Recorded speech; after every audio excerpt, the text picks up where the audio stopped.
In this Star Wars Gaming news update video, I will be showing you everything that's coming out in 2025.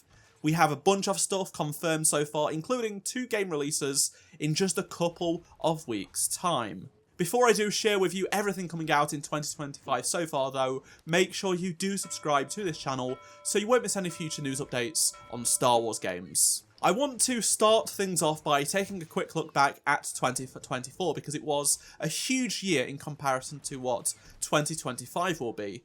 The biggest thing released in 2024 was Star Wars Outlaws, this humongous and incredible open world Star Wars game. We even got its first DLC at the end of the year. Star Wars Hunters had its worldwide launch in June, plus there were a bunch of other re-releases such as the Battlefront Classic Collection, but less said about that the better, alongside the absolutely fantastic Dark Forces remaster, one of the greatest remasters we have seen, especially for a Star Wars game. It's the best one yet. LEGO Star Wars 2 as well as the Clone Wars game were re-released on PlayStation through emulation. Bounty Hunter got a proper re-release from Aspyr, which was way better than the Battlefront Classic Collection version. Jedi Survivor came out on last-gen consoles. There were tons of crossovers from Brawlhalla to Fall Guys, LEGO, and more Fortnite skins. It was overall a solid year, something that can't be said for what 2025 is shaping up to be. Since 2013, we have had a brand new AAA Star Wars game release every single year except for 2018 and 2021, which is pretty good going in my opinion. Since then, well, a lot of games have been announced or are currently in development and have been cancelled outside of EA because people can't seem to make Star Wars games. Even though the license ended in 2023, all we've had so far is Star Wars Outlaws, and we've had a bunch of other games announced with no idea when they will actually come out. This is deeply troubling because there were talk back in 2022 that the KOTOR remake, once it had moved from Aspyr to Saber, would be coming out in 2025, but, well, if it was coming out in this year, we probably would have heard a bit more than nothing in the past 3 years, effectively, other than it's still being worked on by Saber. Star Wars Eclipse was revealed a few years ago, and all we've had since that incredible trailer was that it's still in development. As recent as a few weeks ago, they have been hiring, but still. And this year should have been the release of the Mandalorian bounty hunting game from Respawn, but EA cancelled that last year. It should have come out either at the end of 2024 or in 2025, and well, yeah. The reason why they cancelled it was lightsabers sell, games without lightsabers don't sell, and with Outlaws not doing too well, EA is probably thinking they made the right choice there, even though there is more nuance to the whole situation on both sides. I'm going to be honest, this year is not looking good for Star Wars games whatsoever. There are a multitude of factors for this happening. A lot of it is that the industry is in a weird space right now. People don't want to take risks, especially multiplayer games, live service games, and especially a licensed game because of that cut they have to suffer. And ultimately, people do not want to make Star Wars games. That's the truth of it right now. And even though a multiplayer Star Wars game would do very well because there is no competition, Hunters does not count, it's a mobile game first, publishers just don't want to take the risk for whatever reason, which doesn't make any sense. The data is there to show that there are millions of Battlefront fans waiting for a new shooter multiplayer game set in the Star Wars universe, and no one's given it to us. None are in development. But let's actually take a look at what is coming out in 2025. What's been confirmed? So, the first thing coming up is Episode 1 Jedi Power Battles re-release. This is being done by Aspyr, and this is coming out on January 23rd. So in just a couple of weeks' time, it features brand new graphics improvements, as well as new content, so new playable characters and stuff like that, and all of the original stuff as well. This is going to be made available on all platforms, be it PC, Switch, PlayStation, or Xbox, so you can play it wherever you are. I don't think this is going to be super popular, especially compared to the Battlefront Classic Collection, which, well, that's the biggest fumble of all time in Star Wars games, and one of the biggest in gaming. They still haven't released patch 4 to fix some really glaring, annoying issues. And then less than a week after that, Star Wars Hunters is coming to PC in early access fully on Steam. and that's going to be on January 27th. So January is going to be pretty stacked, to be honest, compared to all of the other months. We are getting a re-release. It's not one that people take seriously. And then we have Star Wars Hunters releasing on PC, which is great, alongside Season 5, which comes with a brand new map, and it's the Coruscant Underworld map, which is going to be very exciting to see, as well as a new Kubaz hunter called Glekin. There is also going to be cross-progression and cross-play as well between mobile, Switch, and PC when it does launch on January 27th alongside Season 5. Before that, though, there will be a weekend playtest of Star Wars Hunters on PC, which is this weekend. So from January 10th through the 13th, you will be able to play Star Wars Hunters if you did sign up to that playtest. So make sure you do sign up if you haven't already. It was a lot of fun last month when it did come out, and there will be some new improvements coming to this version of the game, so I'm looking forward to checking that out, seeing what has changed, what feedback they've listened to, stuff like that. And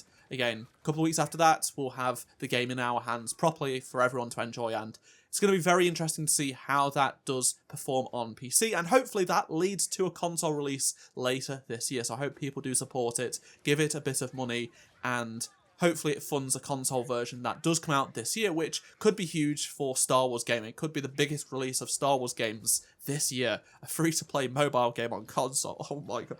How did we come into this situation? It's not good. It's not good, guys. This is a massive downgrade from the 10 years that EA had of releasing a Star Wars game almost every single year. A quality, incredible Star Wars game almost every single year that tens of millions of people would purchase and talk about online. This is what it's come to now. The license is over. The thing I'm looking most forward to this year, though, is the second DLC for Star Wars Outlaws, A Pirate's Fortune. It features Hondo Ohnaka. He is back, and he's going to be participating in some interesting storylines with K and ND5.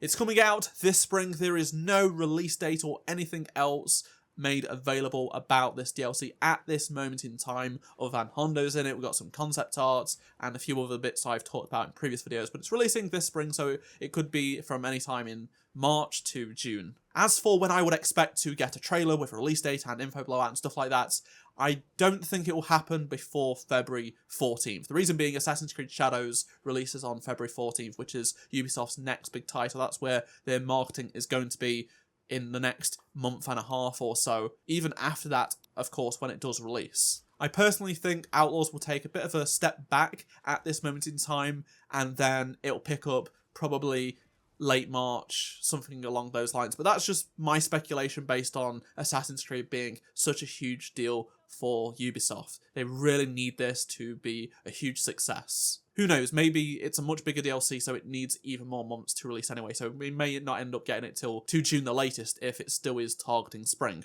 Hopefully we do get a few more updates with maybe some little bits of content here and there, but it's doubtful. We'll just have to wait and see. There is also the Star Wars Outlaws art book, The Art of Star Wars Outlaws, which will release on July 8th, so this was delayed from June to July 8th, but it will be coming out this summer, so I'm very much looking forward to getting my hands on that and reviewing it for you. It's going to be awesome. It looks awesome so far, and I'm really glad that they are doing this. The development team behind Star Wars The Old Republic has confirmed they will be releasing a bunch of new content and big game updates throughout 2025, and Galaxy of Heroes, even though it's declining in terms of its monthly users and how much it makes each month, it's still making way more than Battlefront ever did, so that said, it will be getting more content throughout 2025 as well. Plus, we will also have a bunch of merchandise releasing this year, like always, including Battlefront 2 and Jedi Survivor figures. Yes, Battlefront 2 stuff is coming out in June. So on June 1st, there is the Clone Commando and B-1 Battle Droid Battlefront 2 Black Series set, as well as the Dagon Gera and BX Commando Droid from Jedi Survivor, which also is releasing on June 1st. As for Star Wars Battlefront 2 this year, Kyber 2 is releasing in early 2025. There is no timeline at this moment in time, but the second playtest is about to kick off. There will be a third playtest as well a few weeks after that, and then a few weeks later, there is no timescale, of course, though it could be a few weeks, a few months, depends how long they need to get it all ready. But Kyber 2 will be releasing, and it will change Battlefront 2 forever, and I cannot wait to make a bunch of videos on it and get a bunch of you involved in custom games and all stuff like that.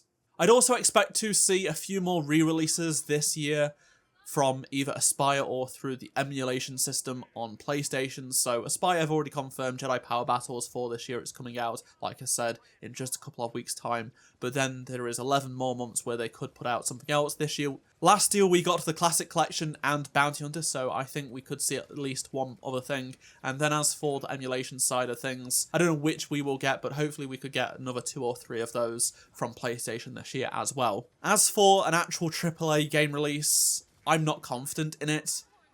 If I had to pick which one it would have to be the KOTOR remake, because that's the one that has been in development the longest. And maybe we'll get something at sort of the old E3 timeframe in June, and it comes out at the end of this year, but I'm not confident that will happen. Or maybe it will be at Celebration. I think it would work better at Celebration. We do have Celebration this year, so that's something to consider. It's only in a few months' time.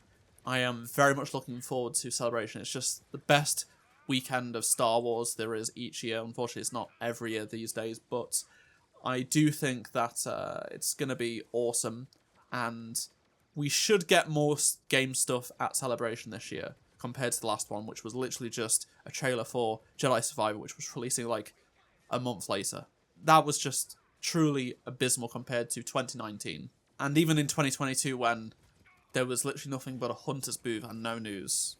Again, terrible compared to all of the previous years. There is a chance Star Wars Jedi 3 from Respawn does show up at Celebration, and maybe just a CGI trailer announcement like they did with Jedi Survivor, and that releases in 2026. I could see it hitting late 2026, because, can you believe it, it's been out almost 2 years already. Where's time gone? I don't get this. It's crazy. So maybe, just maybe, Jedi 3 does come out next year and we get something this year. That would be great. I think that's more realistic than KOTOR and Eclipse being shown off this year, honestly. There could be an unannounced Star Wars game that gets announced this year and it comes out this year, but I just don't think that would happen. We would have heard something. The Total War game seems to be early in development, and that won't be actually something that I would expect to see this year either. We also have Bit Reactor's game, which has also been in development for a few years now, but that is a small team. It's an independent studio. I have a feeling that we will see it this year. I don't know when it will be, but it won't come out this year. I also want to talk about the Switch 2, because that is something that's going to be a big thing for Star Wars games this year.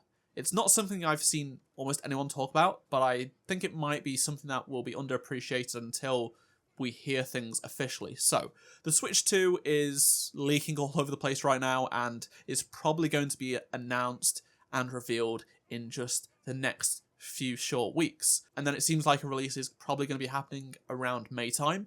Now, Star Wars games on the Nintendo Switch wasn't really well supported. We had Star Wars Hunters come out last year, and we've had a bunch of re-releases.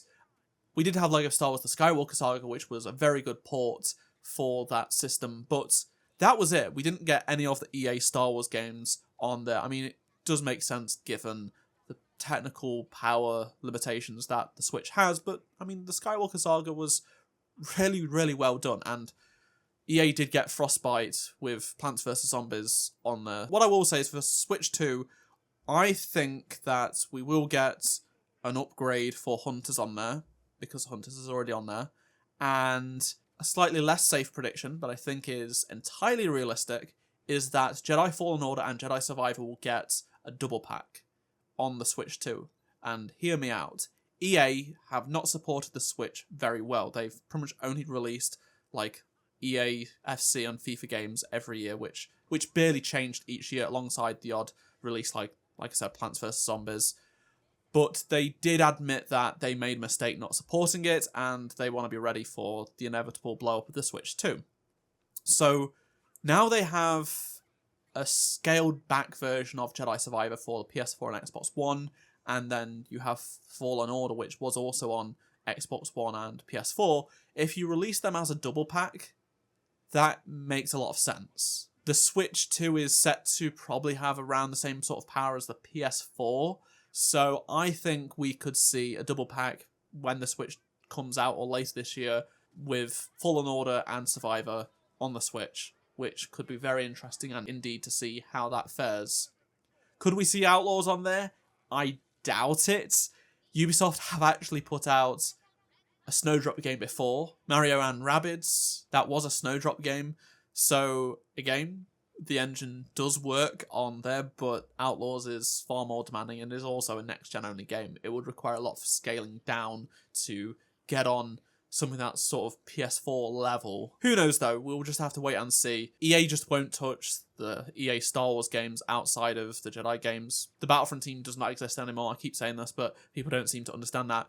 Basically everyone that worked on Battlefront left DICE, and those that are still there, literally just a handful of people, they're working on Battlefield. They're not working on anything to do with Battlefront. Battlefront's dead, so yeah, it's just going to be, if it's going to be anything big Star Wars, it's going to be Jedi Fallen Order and Survivor. I really do hope that Night Dive release a new remaster this year. They've been cooking something up and they put something out this year. That would be nice, because the Dark Forces remaster was truly incredible, and we need more games that are really difficult to play right now, done with the integrity that Night Dive has and respect, and I think there is a lot of candidates, and I think that people will definitely put out lots of names for games, but also this year is the 10th anniversary of The Force Awakens.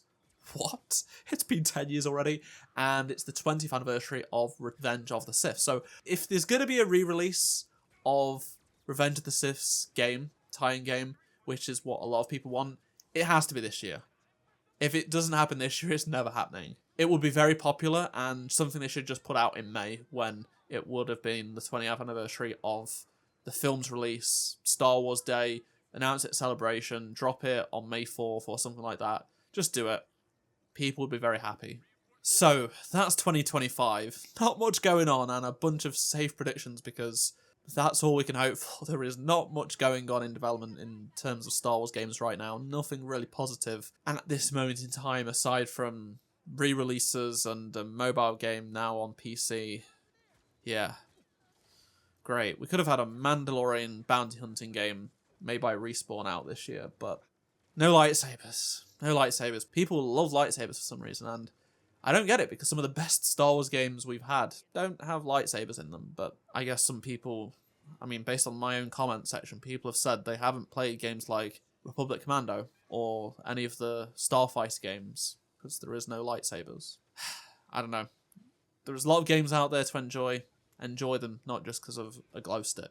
I'd love to hear your thoughts on anything. We will get some Star Wars announcements, though, at Celebration, so just a few more months until then. I'd love to hear your thoughts on anything I've talked about in this video, so please do let me know down in the comment section below, and remember to subscribe so you don't miss any future Star Wars gaming news. Drop a like to help support the channel, and if you missed any of my previous videos, click on the playlist on screen right now, and I shall see you in my next video. Goodbye.